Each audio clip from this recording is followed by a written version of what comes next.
नमस्कार, मेरा नाम है निशा यादव। 64 बीपीएससी में मेरा चयन राजस्व अधिकारी के पद पर हुआ है। मेरा ऑप्शनल फ़िलॉसफ़ी है जिसमें मुझे 188 मार्क्स आए हैं, जो कि one of the best marks हैं। तो आज मैं शेयर करूंगी आपसे कैसे फ़िलॉसफ़ी की तैयारी करें, क्या स्ट्रैटेजी, क्या टिप्स होने चाहिए। जब मैंने ऑप्शनल की तैयारी स्टार्ट की थी तो मुझे काफ़ी प्रॉब्लम हुई थी, क्योंकि मैंने तैयारी पटना से किया था। तो पटना में ना तो मुझे कोई कोचिंग मिल रहा था, ना नोट्स, ना कोई टीचर, ना कोई गाइडेंस। तो मुझे पता है कि इस ऑप्शनल की तैयारी में काफ़ी प्रॉब्लम होती है।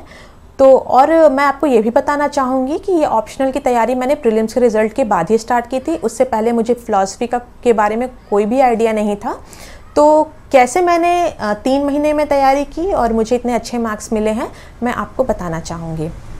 सबसे पहले मैं ये बता दूं कि ऑप्शनल का पेपर 3 घंटे का होता है, 300 मार्क्स का होता है, जिसमें 2 पार्ट हैं। पार्ट ए जिसमें हमारा इंडियन फ़िलॉसफ़ी और वेस्टर्न फ़िलॉसफ़ी है, और पार्ट बी जिसमें हमारा socio political philosophy and philosophy of religion है। तो लेट्स स्टार्ट कि हमें शुरुआत कहाँ से करनी है। सबसे पहले आप बीपीएससी के वेबसाइट पे जाके सिलेबस को डाउनलोड कीजिए और फ़िलॉसफ़ी के सिलेबस को प्रिंट आउट करा के अपने जहाँ भी आप पढ़ते हैं वहाँ पे रखिए। क्योंकि बच्चे सबसे बड़ी गलती ये करते हैं कि यूपीएससी के नोट्स को उठाते हैं और उसी को समझते हैं कि इसको पढ़ने से मेरा बीपीएससी का सिलेबस कंप्लीट हो जाएगा, बट ऐसा नहीं है। जब आप बीपीएससी का सिलेबस देखेंगे तो हम देखेंगे कि जो कैटेगराइजेशन है वो यूपीएससी के सिलेबस से काफ़ी अलग है, और कुछ ऐसे टर्म्स दिए हुए हैं जो कि हमें नोट्स में नहीं मिलते हैं, और कुछ ऐसे टॉपिक्स भी हैं जो यूपीएससी में तो पढ़ना है बट बीपीएससी में नहीं पढ़ना है। तो सबसे पहले आपको समझना है और याद करना है अपने सिलेबस को। उसके बाद आप 4 रजिस्टर लें, चारों पोर्शन को अलग अलग प्रिपेयर करें, ठीक है। उसके बाद चलिए मैं बात करती हूँ कि मेरा मटेरियल क्या था। तो ऑनेस्टली स्पीकिंग मुझे भी बुक्स रिकमेंड की गई थी, बट टाइम की कमी होने की वजह से मैंने किसी भी बुक को नहीं पढ़ा था। मेरा primary source Patanjali IAS notes था, जो मैंने वर्ड टू वर्ड पढ़ा था। वर्ड टू वर्ड मतलब मुझे याद था कि किस पेज में क्या लिखा है, और संस्कृत के कोट्स हो या कुछ भी उसमें लिखा है, मुझे सब कुछ याद था। अगर 100 पेज का बुकलेट है तो मुझे वर्ड टू वर्ड याद हो गया था, और मैंने उसे समझने की कोशिश की थी।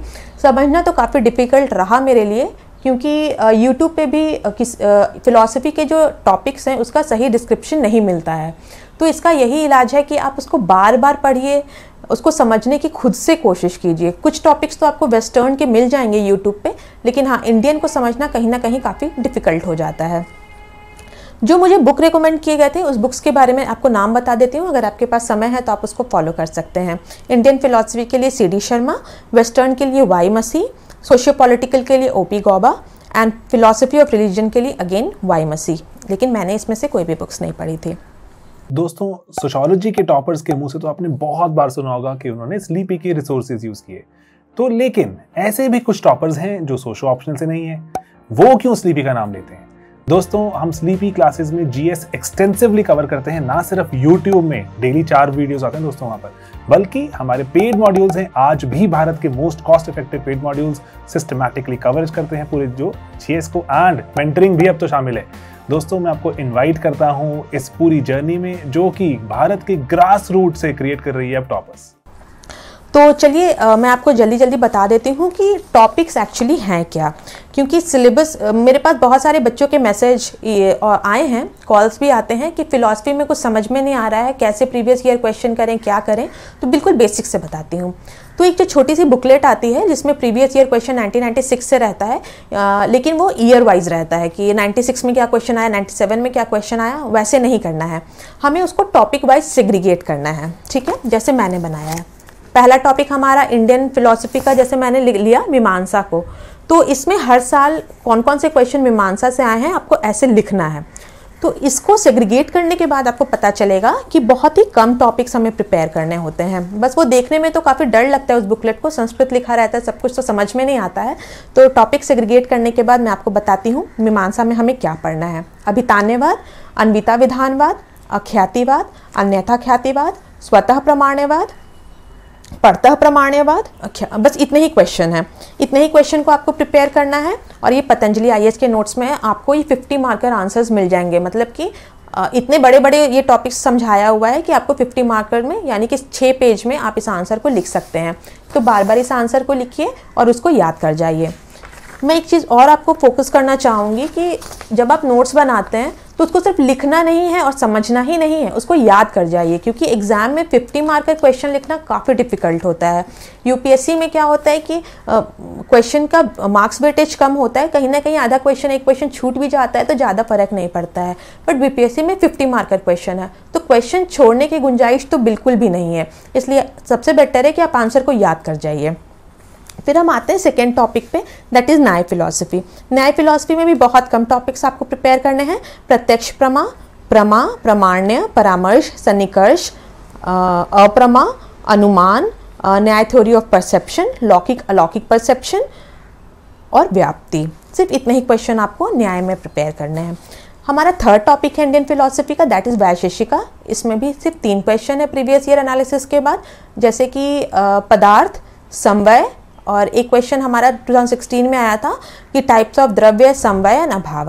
दैट्स इट, बहुत कम है।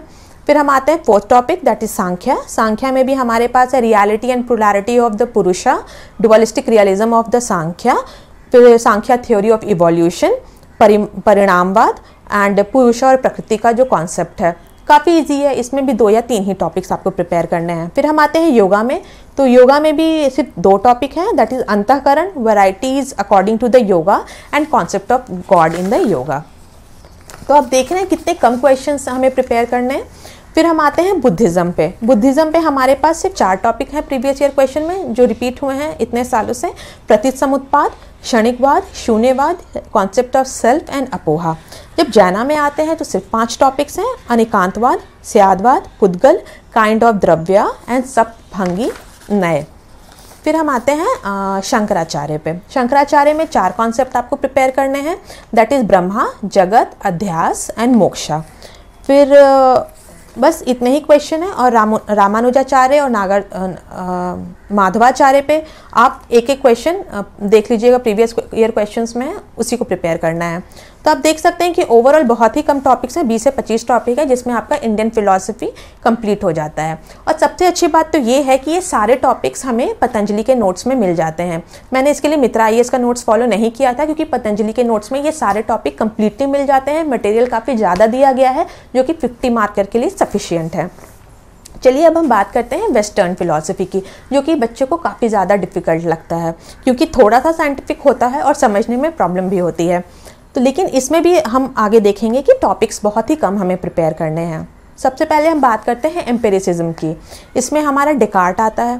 तो डिकार्ट में हमें कार्टेशियन मेथड ऑफ डाउट, आप प्रीवियस ईयर देखिएगा तो हर अल्टरनेट ईयर पे ये क्वेश्चन आया ही है।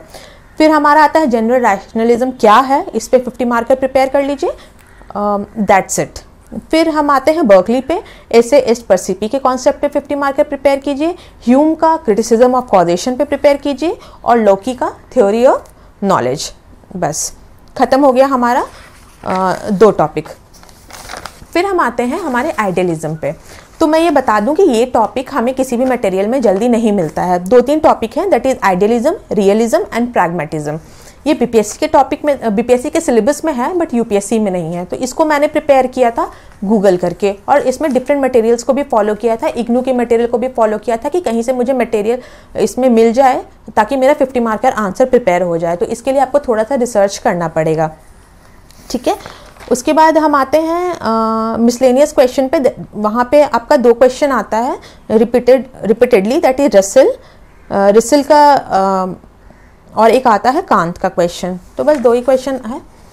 उसके बाद हम आते हैं कंटेम्प्रेरी फिलॉसफी पे, जो कि बिल्कुल भी समझने में बहुत ज़्यादा प्रॉब्लम होती है, लेकिन हाँ आप बार बार अगर आप पढ़ेंगे तो आपको समझ में आएगा। और इसमें बहुत सारे यूट्यूब चैनल हैं जो कंटेम्प्रेरी फिलॉसफी के वीडियोज़ को समझाते हैं, लेकिन वो काफ़ी इंग्लिश में होता है तो हिंदी मीडियम के बच्चों को प्रॉब्लम हो सकती है। तो आप इस पे गाइडेंस ले सकते हैं क्योंकि थोड़ा सा कॉम्प्लेक्स टॉपिक है, तो आप किसी सीनियर से भी कंसल्ट कर सकते हैं। तो इसमें टॉपिक्स मैं बता देती हूँ। लॉजिकल पॉजिटिविज्म, तो इसमें हमारा है verification theory and metaphysics elimination. तो आप देखेंगे इसी दोनों थीम पे क्वेश्चंस बार बार रिपीट होते हैं, थोड़े से इधर उधर होके। तो 2 ही टॉपिक आपको प्रिपेयर करना है लॉजिकल पॉजिटिविज्म में भी। अब हम आते हैं one of the hot topic of the BPSC, जो बार बार क्वेश्चन हर साल आ रहा है, दैट इज एग्जिस्टेंशियलिज्म। इसमें भी 6 टॉपिक्स हैं कि what is existentialism, existence preceded essence, इस थीम पे प्रिपेयर कीजिए। Epistemological problem, God, anguish, despair, bad faith, ये हमारे 64th में 50 मार्कर आया था। और 6th टॉपिक है हेडगर कॉन्शियसनेस। ठीक है, आपका एग्जिस्टेंशियलिज्म कंप्लीट हो जाता है।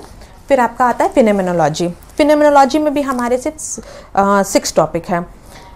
तो मुझे पता है ये टॉपिक पढ़ने में तो समझ में एक बार में नहीं आता है, इवन 2-3 बार पढ़ने पे भी समझ में नहीं आता है, काफ़ी ज़्यादा डिफिकल्ट है। तो सबसे अच्छा है कि ये जो टॉपिक्स मैं आपको बता रही हूँ प्रीवियस ईयर क्वेश्चन एनालिसिस के बाद, आप इसको प्रिपेयर कीजिए, इसी को बार बार पढ़िए, समझने की कोशिश कीजिए, क्योंकि बुकलेट से समझने में काफ़ी डिफिकल्ट होता है और डर सा लगता है कि क्या क्या लिखा हुआ है, समझ में नहीं आता है। तो पहले आप ये 6 टॉपिक को प्रिपेयर कीजिए इसमें। That is what is phenomenology, perception, that is avoidance of naturalism, epoch, essence, reduction and theory of intentionality. तो इस तरीके से हमारा पार्ट ए कंप्लीट हो जाता है, that is Indian philosophy and western and contemporary philosophy. DKT state PCS। अगर आप केवल स्टेट PCS के वीडियो देखना चाहते हैं तो सब्सक्राइब करिए DKT स्टेट PCS। यहाँ आपको राज्यों की लोक सेवा आयोग से जुड़ी परीक्षाओं के टॉपर्स के वीडियो अरेंज फॉर्मेट में मिल जाएंगे और लिंक डिस्क्रिप्शन बॉक्स में भी मिल जाएगा। हाँ, now let's talk about the part B of the philosophy. ठीक है, तो इसमें पहला जो हमारा सेक्शन है that is socio political philosophy का। तो जब आप सिलेबस देखेंगे तो सिर्फ 3 टॉपिक है। एक है पॉलिटिकल आइडियोलॉजी, जिसमें हमारा है democracy, socialism, fascism, theocracy, communism and Sarvodaya. ठीक है, सेकेंड टॉपिक है हमारा method of political action, constitutionalism, revolution, terrorism and satyagraha. और थर्ड टॉपिक है हमारा tradition, change, modernity and effect on social institution. तो इसके लिए जो ये पतंजलि का नोट्स है, इसको कवर टू कवर पढ़ने की बिल्कुल भी ज़रूरत नहीं है, ना कि मित्रा IAS को पढ़ने की ज़रूरत है। आप इसमें सिर्फ इन 3 टॉपिक और सब टॉपिक्स को ही प्रिपेयर कीजिए। तो ये जो टॉपिक्स हैं ये हमारे GS के टॉपिक की तरह होते हैं, जैसे सर्वोदया, आपका सोशलिज्म। तो हमें इस आंसर को अपने GS के आंसर से अलग रखना है। अब हम इसे कैसे अलग रखेंगे? तो आप इग्नू के मटेरियल को भी अगर फॉलो करते हैं तो उसमें हमें फिलोसफर्स के नाम नहीं मिलते हैं, तो आप इसके लिए गूगल कीजिए और बहुत सारे रिसर्च पेपर हैं उनको पढ़िए कि क्या आप वहाँ पे किसी फिलोसफर, किसी फिलोसफिकल थॉट को निकाल पा रहे हैं, उसको आंसर में ज़रूर डालिए। क्योंकि ये पढ़ने में तो आसान है, लिखने में आसान है, लेकिन इसमें मार्क्स जल्दी स्कोर नहीं हो पाता है क्योंकि आंसर GS का हो जाता है। तो थोड़ा सा आपको इसमें रिसर्च करने की ज़रूरत है। ठीक है, सिर्फ इन 3 टॉपिक्स को प्रिपेयर कीजिए। और इसमें कुछ टॉपिक तो आपको मित्रा IAS में काफ़ी अच्छा मिलेगा। पतंजलि में मुझे टॉपिक अच्छे नहीं लगे थे तो मैंने मित्रा IAS को फॉलो किया था, तो मित्रा IAS को फॉलो कीजिए और गूगल कीजिए। अब हम आते हैं part B, that is last part, philosophy of religion. इसमें भी जो हमारा बेसिक सोर्स रहेगा क्वेश्चन प्रिपेयर करने का, that is previous year question. ठीक है, क्योंकि पतंजलि में भी कुछ एक्स्ट्रा टॉपिक्स दिए हुए हैं, तो सबसे बेस्ट होगा कि हम प्रीवियस ईयर क्वेश्चन को सेग्रीगेट करें, जैसे मैंने सेग्रीगेट किया था टॉपिक वाइज, और वर्ड टू वर्ड सिलेबस में दिया हुआ है कि हमें क्या पढ़ना है। फॉर एग्जाम्पल मैं आपको जल्दी से बताती हूँ, मोक्षा से हर साल क्वेश्चन आ रहे हैं। ठीक है, कि about the path of moksha क्या है, ज्ञान है, कर्म है, भक्ति है, इंडियन थॉट ऑन मोक्षा क्या है, path leading to moksha, again repeat, best path to achieve moksha क्या है, फिर आपका 97 में आया वेरियस पाथ ऑफ मोक्षा क्या है। तो आप देख रहे हैं क्वेश्चन बार बार रिपीट हो रहे हैं। एक क्वेश्चन है कि शंकराचार्य का पॉइंट ऑफ व्यू क्या है मोक्षा को लेके, वेस्टर्न कॉन्सेप्ट क्या है मोक्षा को लेके, और इंडियन कॉन्सेप्ट क्या है। तो ये एक वर्ड मेंशन है सिलेबस में मोक्षा, तो आप उसको ओवरऑल प्रिपेयर कर लीजिए। ठीक है, सेकेंड टॉपिक हमारा आता है सिलेबस में प्रॉब्लम ऑफ एविल, जो कि आपको पतंजलि में काफ़ी अच्छा मिल जाएगा। तो इसमें भी बार बार यही होता है कि solve the problem of evil हम लोग कैसे करेंगे, प्रॉब्लम ऑफ एविल, बार बार यही question, problem of evil and sin repeat हुआ है। तो आपको इस पार्ट में क्या करना है, एक थीम को प्रिपेयर करना है, क्वेश्चन ज़्यादा नहीं है। जैसे मोक्षा को प्रिपेयर कर लिया, प्रॉब्लम ऑफ एविल को प्रिपेयर कर लिया, और फिर फोर्थ टॉपिक है religious knowledge, that is reason, revelation and faith. तो इसमें क्वेश्चन है कि क्या रीज़न है, क्या फेथ है, एनालिसिस कीजिए। रिलीजियस बिलीफ क्या है, what is the concept of religion, फिर what is the foundation of religious belief. तो आप देख रहे हैं क्वेश्चंस कम है, सिर्फ थीम्स पे क्वेश्चन बार बार आ रहे हैं। ठीक है, एक हमारा इसमें मिसलेनियस क्वेश्चन है previous year, what is mysticism. तो ये भी जल्दी नहीं मिल रहा था मुझे आंसर, तो मैंने इसको इग्नू से प्रिपेयर किया था। इसमें एक चैप्टर 1 है MP, जिसका कोड है MPYE010 ब्लॉक 2, इसमें आपको ये टॉपिक मिल जाएगा। तो कहीं ना कहीं ये टॉपिक थोड़ा सा इधर उधर है, नोट्स में नहीं मिल पाता है, आपको थोड़ा सा एफर्ट डालना पड़ेगा। और जो लास्ट टॉपिक है इसमें, that is theology and philosophy of religion. ठीक है, इसमें आपके क्वेश्चंस आते हैं, what is the difference between theology and philosophy of religion, what is theology, is religion possible without theology. बस 3 से 4 टॉपिक इसमें भी हैं, आपने कर लिया, आपका सिलेबस कंप्लीट हो चुका है। अब हम बात करेंगे कि हमने टॉपिक्स तो देख लिया, पतंजलि से, गूगल से, इग्नू से इसका नोट्स बना लिया, लेकिन हमें आंसर राइटिंग कैसे करना है, क्योंकि दूसरे ऑप्शनल में बहुत ज़्यादा डायग्राम का और फ्लो चार्ट का स्कोप होता है, लेकिन फ़िलॉसफी में ऐसा बोला जाता है कि नहीं, ज़्यादा अपना रिसर्च मत डालिए, स्टैटिक है तो उसमें फ्लो चार्ट्स वगैरह ऐड मत कीजिए। मुझे भी एक सीनियर ने बोला था, लेकिन ऐसा नहीं है। मैंने क्या किया था कि जो इंडियन फ़िलॉसफी के क्वेश्चंस थे उसमें श्लोक, जो संस्कृत के श्लोक होते हैं उसको याद किया था। तो जो भी मैंने टॉपिक प्रिपेयर किया, हर क्वेश्चन के लिए 2 श्लोका याद किया ही था, जो एक स्टार्टिंग में लिखना है, एक एंड में लिखना है। ठीक है, अगर पतंजलि के नोट्स में ऑल्दो ये हैं, लेकिन आप इसमें कुछ गूगल भी कर सकते हैं। जब वेस्टर्न की बात करते हैं तो वेस्टर्न में हमारे वो थोड़ा साइंटिफिक पोर्शन है, तो उसमें फ्लो चार्ट का स्कोप होता है कि आप फ्लो चार्ट से अपने आंसर्स को दिखा सकते हैं। ठीक है, उसके बाद सोशियो पॉलिटिकल में मैंने आपको बताया कि फ़िलासफ़र्स को कोट करना ज़रूरी है, और रिलीजन वाला जो आंसर होता है उसमें भी हमारे पास ये स्कोप है कि हम थोड़ा सा फ्लो चार्ट वाइज दिखा सकते हैं। मैं आपको एक एग्जांपल दिखाना चाहूँगी कि जैसे ये मेरा इंडियन का आंसर है, पुरुषा एंड प्रकृति का। तो आप जो क्वालिटीज़ ऑफ पुरुषा है, आप उसको ऐसे लाइंस में लिखेंगे, उससे बेटर है कि इसको डायग्राम में लिख दीजिए। ठीक है, आप दिखने में भी अच्छा लगता है, टीचर्स को पता चलता है अपने सारे जैसे मैंने फिर, और ये बड़ा लिखिए, क्योंकि नोट्स में क्या होता है कि पूरा एक बुक टाइप का आंसर दिया रहता है। तो फिलॉसफी में आपको थोड़ा सा आंसर राइटिंग पे एफर्ट डालना है, टॉपिक्स को ऐसे अलग लिखिए, ऐसे फ्लो चार्ट्स को बनाइए, संस्कृत के श्लोक लिखिए। जैसे ही 3 वेज हैं आपका रिलेशंस का, कि क्या क्या पुरुष और प्रकृति में रिलेशन है, तो रियल रिलेशन, प्रॉक्सिम रिलेशन, उसमें एक अनरियल रिलेशन।